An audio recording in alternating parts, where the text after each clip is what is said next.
메시가 처음으로 축구 경기에 뛰어본 것은 할머니의 권유에 의해서였다고 합니다. 지역 유소년 경기를 관람하러 갔다가 우연히 결혼 인원이 발생하게 되자 메시의 할머니가 감독에게 대타로 자신의 손자를 써보라고 강력하게 권했고, 그렇게 투입된 경기에서 메시가 엄청난 활약을 보여주며 그날부터 본격적으로 축구를 시작하게 되었다고 합니다.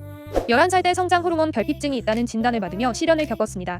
이를 치료하기 위해서는 매달 약 100달러의 돈이 필요했고, 육체 노동으로 생계를 이어가는 부모님이 감당하기에는 큰 금액이었습니다. 그런 상황에서 그의 재능을 눈여겨본 바르셀로나에서는 영입과 동시에 메시의 치료비를 모두 부담해주겠다는 제안을 했습니다. 당시 메시를 스카우트하기 위해 찾아온 렉사의 바르셀로나 기술이사는 메시의 플레이를 보자마자 매료되어 계약 의사를 타진했지만 메시 측에 계약과 관련한 확답을 주지는 못하고 있었고, 진전 없이 2달이 흐르자 참다 못한 아버지는 다른 팀을 알아보겠다라며 최후 통첩을 보냈고, 발등에 불이 떨어진 렉사은은 냅킨에다가 즉석으로 계약서를 만들었습니다.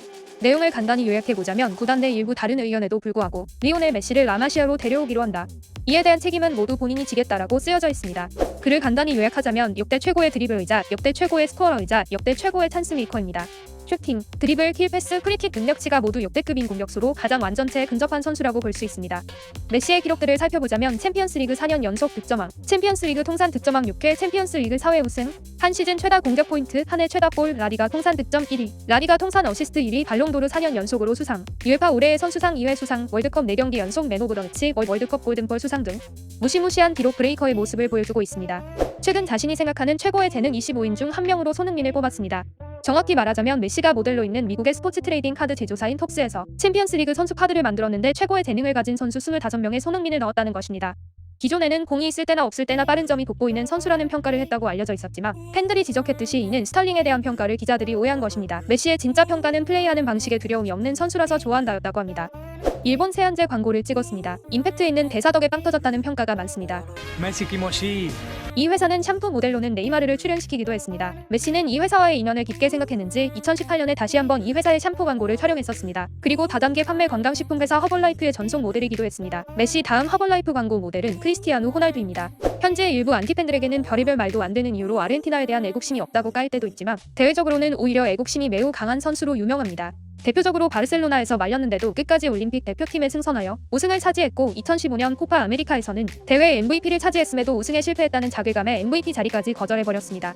평소 감정 표현을 크게 드러내는 선수가 아님에도 불구하고 2014 브라질 월드컵에서 승부차기 성공으로 결승 진출이 확정되자 눈물을 흘리며 뛰어가는 모습이나 결승전을 앞두고 트로피를 간절히 쳐다보는 모습 등은 팬이 아닌 사람이 봐도 짠했다는 평이 나올 정도입니다. 메시의 성격은 심하다 싶을 정도로 내성적입니다. 처음으로 성인 국가대표로 발탁되었을 때 메시는 가브리엘 에인세와 사이가 좋지 않았는데 선배에게 인사를 하지 않는 건방진 후배라고 오해했기 때문입니다. 그러나 에인세가 메시의 성격을 알고 난 이후에는 메시와 화해하고 오히려 돈독한 친분이 생겼습니다. 바르셀로나 유스 시절부터 친하게 지낸 친구인 제라드 피케와 파브레가스 역시 벙어리인 줄 오해할 정도로 말이 없었으며, 이탈리아의 한 대회에서 우승한 후부터 친밀한 사이가 됐다고 인터뷰한 적이 있습니다. 메시는 축구 게임을 엄청나게 좋아한다고 하는데, 파브레가스는 그의 내성적인 성격과 관련지어 어린 시절 플레이스테이션이 없었으면 친해질 수 없었을 거라고 말하기도 했습니다. 피케의 말에 따르면 매일 게임을 할 정도의 게임 덕후이며 실제로 바르샤 선수들 중에서도 게임을 제일 잘한다고 합니다. 아르헨티나 국적 선수들과 친분이 두터우며 세르히오 아게로와는 청대 시절부터 친했던 것으로 유명합니다. 둘의 첫 만남 당시 아게로가 유명인사였던 메시를 못 알아보고 "야, 너 누구냐? 라고 이름을 물어봤다는 일화는 본인들도 방송에서 수시로 언급할 정도로 유명합니다. 푸율과는 친형제나 다름없을 정도로 친분이 깊으며 푸율 본인이 메시의 백을 자처할 정도였습니다. 엘 클라시코에서 라모스가 메시에게 린치를 가하자 푸율이 라모스를 꾸짖다가 라모스에게 얻어맞기까지 한 사건이 있습니다. 또 다른 절친은 루이스 수아레즈입니다. 수아레즈와 메시는 아침에 둘이서 같이 아이들을 유치원에 데려다주고 오는 사진들이 종종 찍히곤 합니다. 심지어 수아레즈 가족이 메시 부부의 신혼여행까지 따라갔습니다. 메시 자신이 존경한다고 밝힌 우상은 아이마르입니다. 실제로 둘이 경기에서 만났을 때 아이마르를 바라보는 메시의 눈빛을 보면 그야말로 덕심이 뚝뚝 떨어집니다. 2014 발롱도르 시상식 당시 주최 측에서 월드컵을 놓치고 힘들어하는 메시를 위하여 그의 아이돌인 아이마르가 메시에게 영상 편지를 보내는 이벤트를 마련했습니다. 여기서 아이마르는 메시에게 "아직도 어린 시절에 축구를 즐겼던 것처럼 축구를 하는 게 즐겁니? 라는 질문을 던졌습니다. 메시는 어린 시절처럼 축구가 즐겁지 않은 순간이 온다면 바로 은퇴할 것이다 라는 말을 인터뷰에서 자주 언급해왔기 때문에 메시 입장에선 굉장히 의미 있는 질문이었다고 추측할 수 있습니다.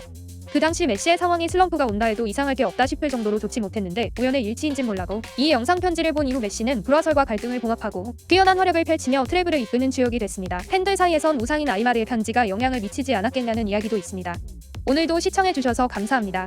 구독과 좋아요, 알림 설정은 저에게 큰 힘이 됩니다.